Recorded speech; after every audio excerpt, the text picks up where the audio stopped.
I've been in broadcasting all my life, and even in some of those churches, to get them started, my tent-making ministry, Paul made tents.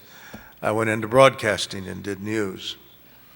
We were in Sandusky, and I was pastoring that church in that glorious bank building. And I received a phone call one day from Springfield from Lee Schultz, who was the head of the communications department.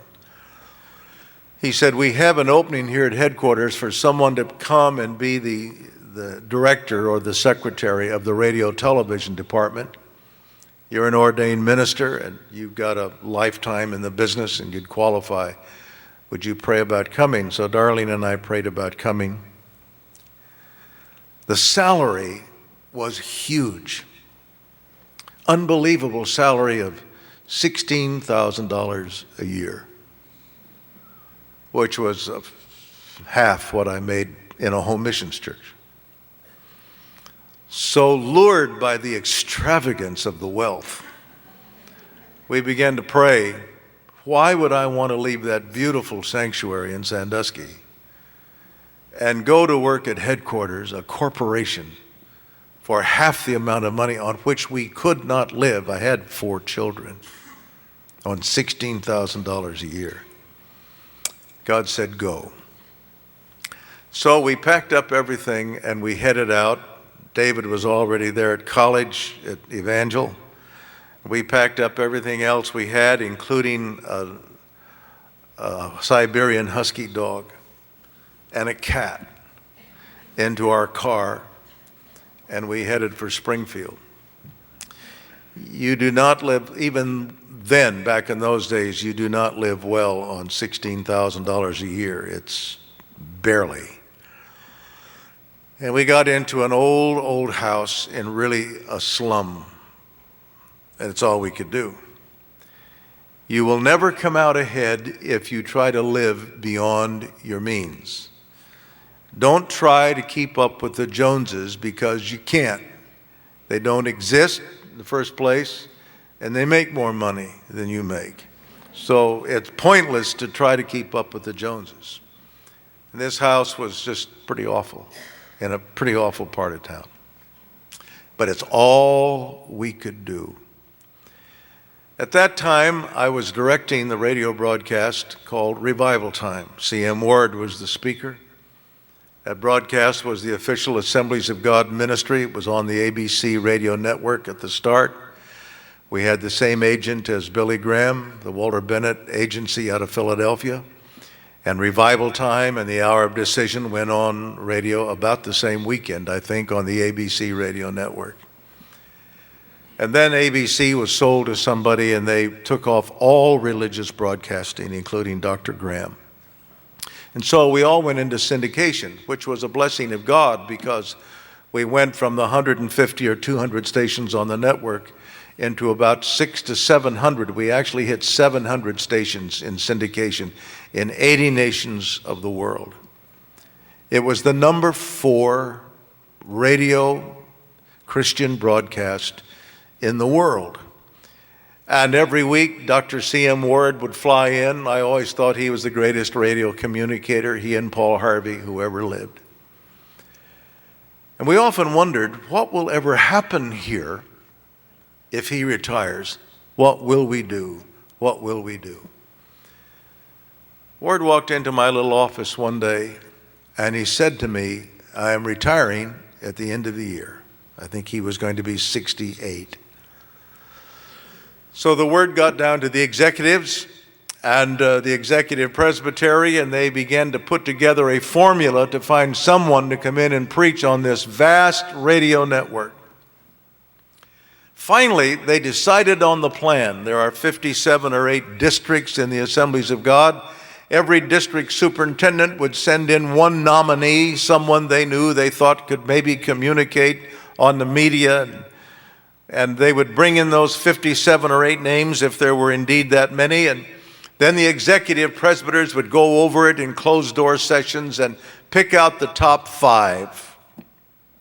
And once they picked out the top 5, they would call me down and they would say, here are the 5 names, bring these people in, fly them in, have them write the broadcast as they see it being done under their direction, and have them make an audition tape for Dr. Zimmerman, our general superintendent, and for the executive presbytery. So the names started coming in from everywhere. If I could have nominated somebody, I had a name that I would have nominated from a pastor up north who I thought was phenomenal, and he could have done it great. So the day came when I was going to be called into the director's office and given the 5 names.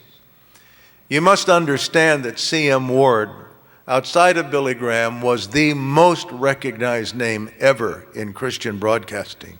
He was just the best. He was the giant. He was the legend in the Assemblies of God. As I was leaving for the office that morning from our old shacky house, Darlene said to me, "Who in the world do you think they will choose to replace C.M. Ward?" I said, "I don't know, honey. But whoever he is, he's absolutely out of his mind, because nobody can follow C.M. Ward." At 4:30 that afternoon, I got the call from Lee Schultz, "Come down to my office. I have the results for you." I knew who the 5 would be. I mean, anybody who knew anything about our fellowship knew who the 5 would be. Piece of cake. All 5 of them were great. All 5 of them could have done wonderfully well. I sat in front of Lee's desk, and I thought he was looking at me curiously. He said, "Well, the selection has been made." I said, "That's great. Give me the names and I'll go call them even tonight and get them to work."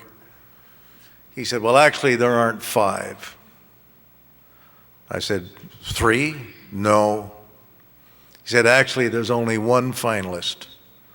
I said, "You got to be kidding. Who in the world did they choose?" And Lee said rather weakly and feebly, "You." He said, "Here's the deal, Dan. You go home tonight." It's almost 5 o'clock. "You go home tonight.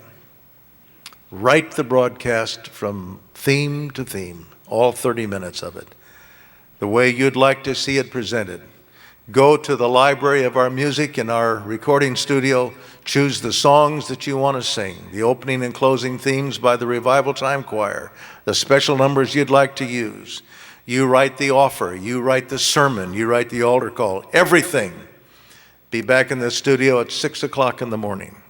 Record it and have the finished edited tape on Dr. Zimmerman's desk at 9 o'clock. I said, "Okay." I used to write 3 to 5 newscasts every day when I was in that business. That was a piece of cake. I said, "I'll do it."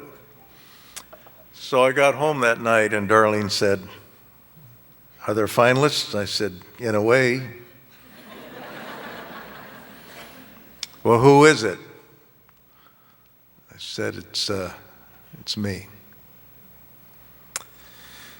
And I remember that we asked God to really help me through this, and ate a quick dinner and went back to my little office, which was in my garage. And I began to write and write and write. 6 o'clock that morning, I went into the recording studio with our engineer and laid down all of the recording. We edited it to 29 minutes and 30 seconds exactly, which was network specifications. At 9 o'clock on the dot, I walked into Dr. Zimmerman's office and laid the tape on his desk.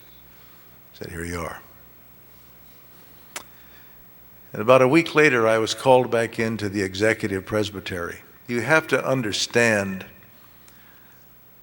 the whole enormity of this drama. This is the same group of men who years earlier, when Darlene and I had started an Assemblies of God church in a, quote, unsanctioned area, where they had not sent me, but Jesus had, I was invited unceremoniously to leave the assemblies for 7 years and confined to a leper colony, ladies and gentlemen.